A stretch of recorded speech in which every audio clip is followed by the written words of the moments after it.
Мы получили письмо от Министерства образования и науки Кыргызской Республики, где написано четко, что диплом приказом по регистрационному номеру 2755 Торебеку не выдавался. Член фракции «Арнамыс» Нурлан Торубеков обвиняется в том, что он получил государственный чин, предъявив фальшивый диплом. Уголовное дело против него было возбуждено генеральным прокурором еще в прошлом месяце. Но так как обвинение является не тяжким, требуется согласие парламента. По этому делу была создана парламентская комиссия из 5 депутатов. Рассмотрев обоснованность предъявляемого обвинения, они пришли к следующему выводу. Мы сделали запрос и выяснили, что был отчислен в 2003 году, и диплом он не получал. Поэтому комиссия сугубо только по этому вопросу. И доводы Генпрокуратуры подтверждаются. Я надеюсь, что в четверг на палату мы вынесем заключение депутатской временной комиссии по этому вопросу. На заседании комиссии Нурлан Торубеков не смог предъявить оригинал своего диплома, заявив, что он был утерян.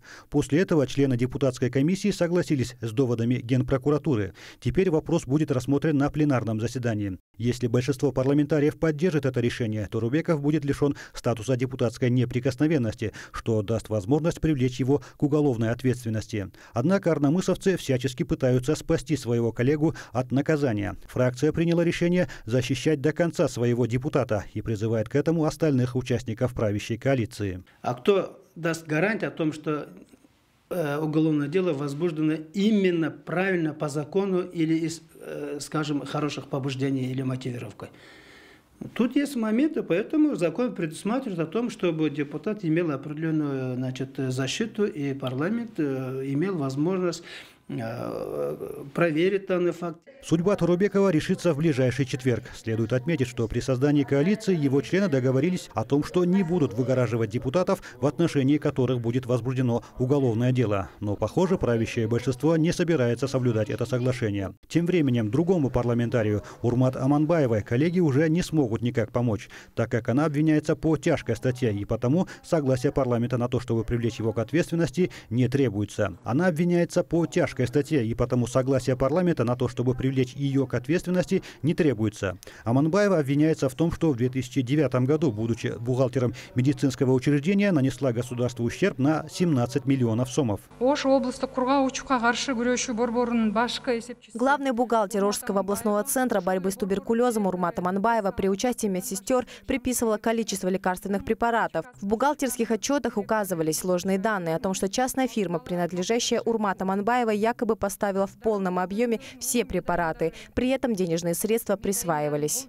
После возбуждения уголовного дела в связи с резким ухудшением состояния здоровья Урмат Аманбаева была госпитализирована. И так как недавно она перенесла операцию, предъявления обвинения и допроса еще не было. Тем временем адвокат депутата обратился в Октябрьский районный суд Бишкека с просьбой прекратить уголовное дело. Если суд выслушает наши доводы, что уголовное дело было незаконно, она отменит данное постановление, значит уголовное процессуальное в отношении Аманбаева Урмата автоматически прекратится производством. Еще самое главное, вот Урмат Аманбаева меняет преступление по статье 303. Но период, когда она работала главным бухгалтером, главным бухгалтером не является должностным лицом. Это указано в реестре государственных служб. Значит, ей нужно менять преступление по статье 171. Это растрата денежных средств или хищение. Если Урмат Аманбаеву не успеют допросить до 20 декабря, срок следствия закончится, и по закону уголовное дело необходимо будет прекратить.